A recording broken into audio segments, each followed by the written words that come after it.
술 취하지 말라. 거기에는 과도함이 있나니 오직 성령으로 충만하라. 에베소서 5장 18절의 말씀입니다. 술 취함에 대해 하나님께서는 과연 무엇이라 말씀하고 계실까요? 성경은 이에 대해 단 한 번 일어난 사례와 습관적인 사례를 모두 언급하고 있습니다.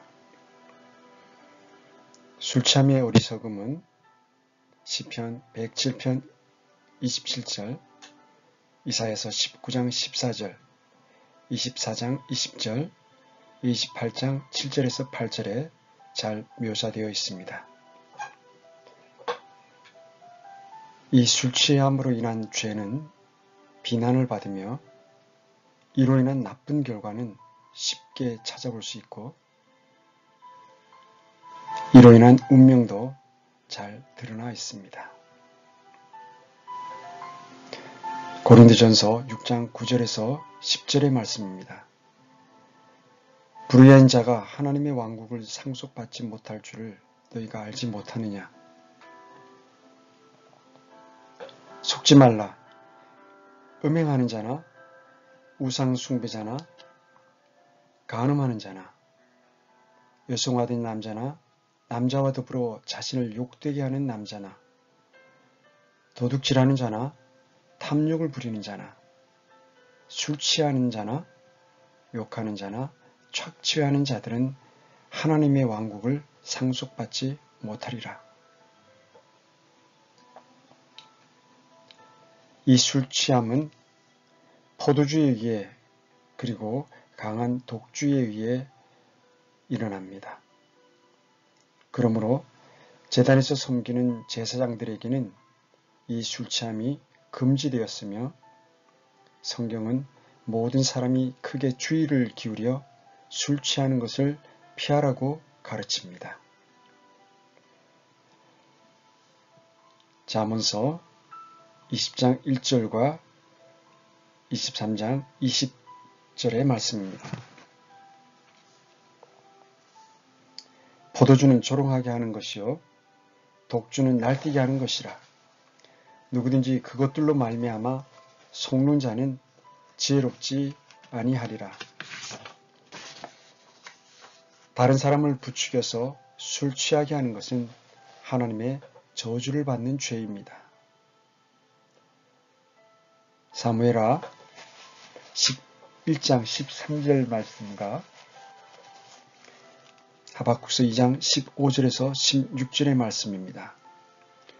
다윗이 그를 불러서 그로 하여금 자기 앞에서 먹고 마시고 취하게 하니 저녁때에 그가 나가서 자기 종의 주위 종들과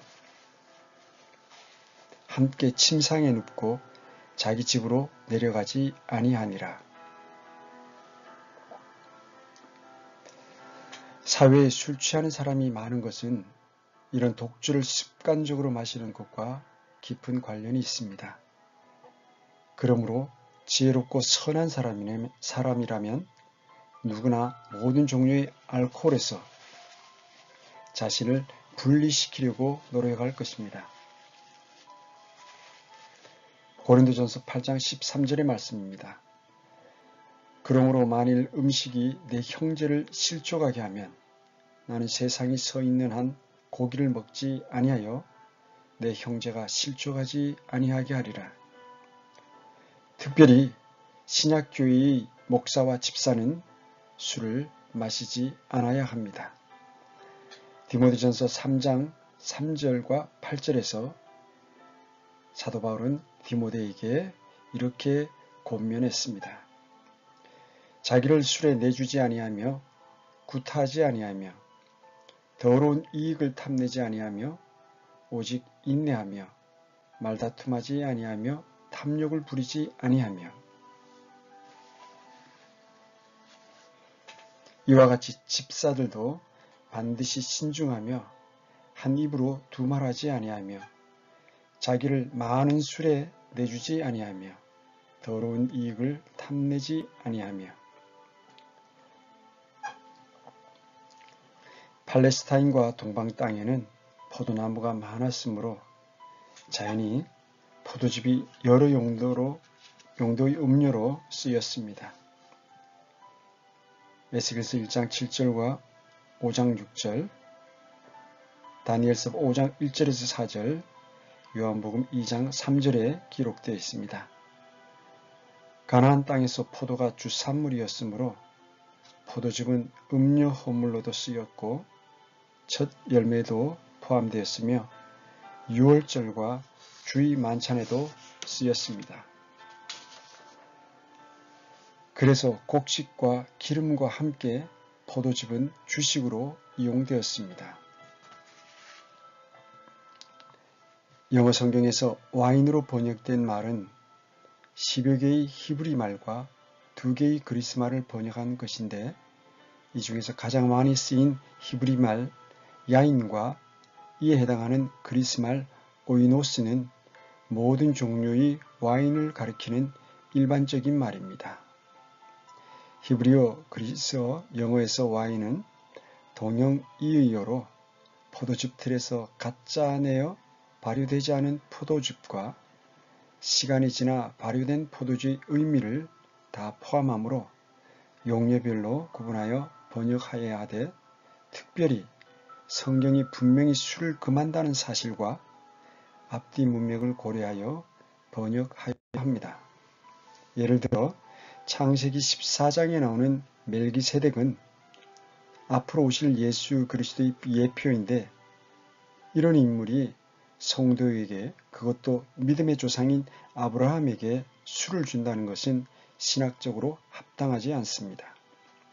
또한 요한복음 2장의 가나 혼인잔치에서 예수님께서 술을 만들어 주신다는 것은 예수님의 신성과 속성을 고려할 때 결코 맞지 않습니다. 주의 만찬 등에 쓰이는 와인도 마찬가지입니다.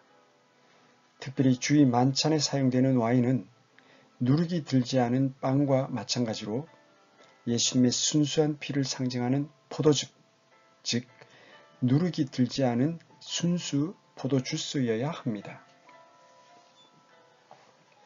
포도주는 이미 누룩이 들어가서 포도즙이 발효된 것이므로 순수한 그리스도의 피를 나타낼 수 없습니다. 전 세계적으로 킹 제임스 성경대로 믿는 무리들이 이런 이유로 오직 포도주스만을 사용합니다. 그러나 로마 카톨릭 교회의 영향을 받은 몇몇 프로테스탄트 교단들만이 로마 카톨릭 교회의 전통을 따라 포도주를 사용하는데 이것은 큰 잘못입니다. 실로 성경은 마지막 만찬에서 주님께서 사용하신 음료가 포도 열매라고 정확히 기록하고 있습니다. 마태복음 26장 29절, 마가복음 14장 25절, 누가복음 22장 18절 여러 곳에서 말씀하고 계십니다.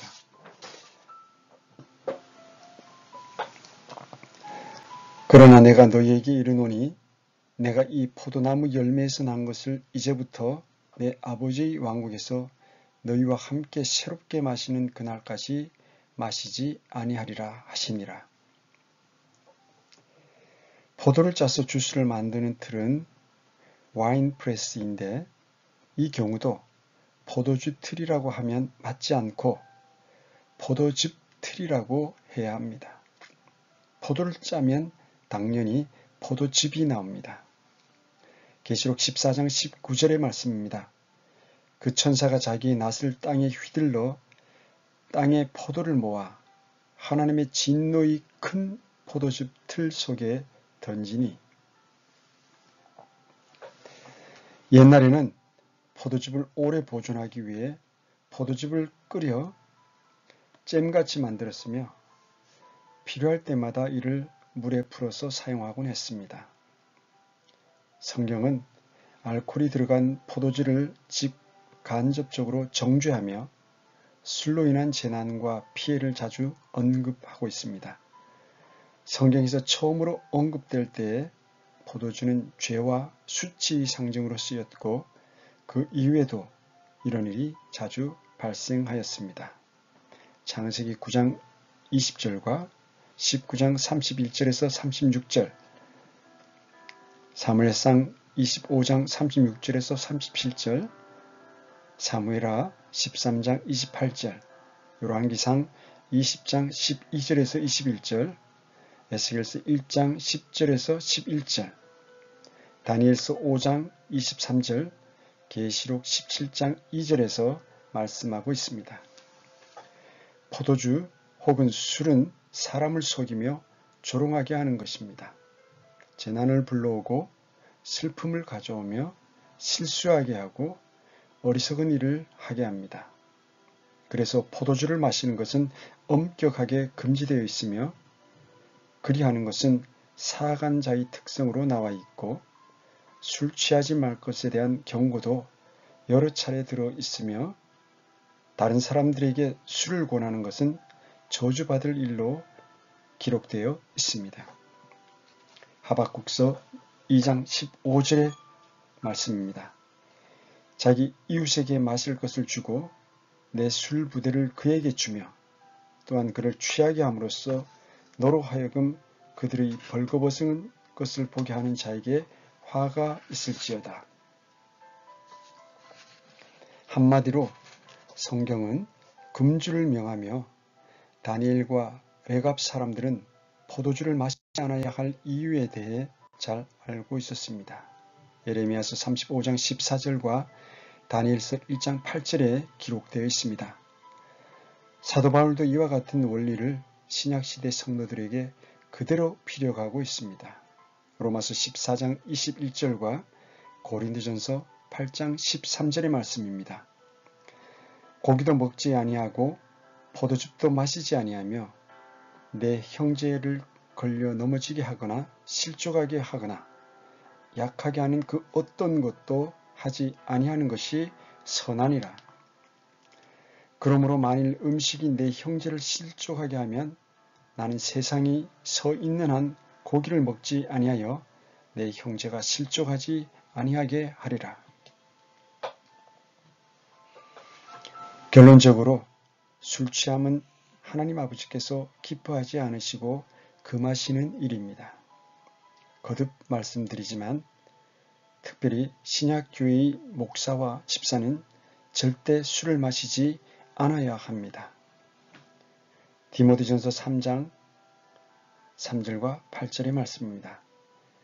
목사는 자기를 술에 내주지 아니하며 구타하지 아니하며 더러운 이익을 탐내지 아니하며 오직 인내하며 말다툼하지 아니하며 탐욕을 부리지 아니하며 이와 같이 집사들도 반드시 신중하며 한 입으로 두 말하지 아니하며 자기를 많은 술에 내주지 아니하며 더러운 이익을 탐내지 아니하며.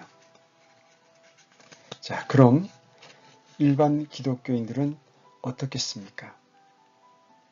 목사와 집사들에게 그 많은 술을 마셔야 하겠습니까?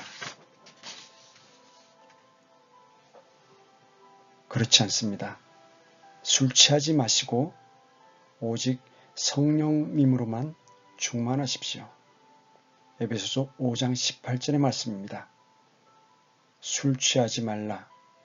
거기에는 과도함이 있나니 오직 성령으로 충만하라.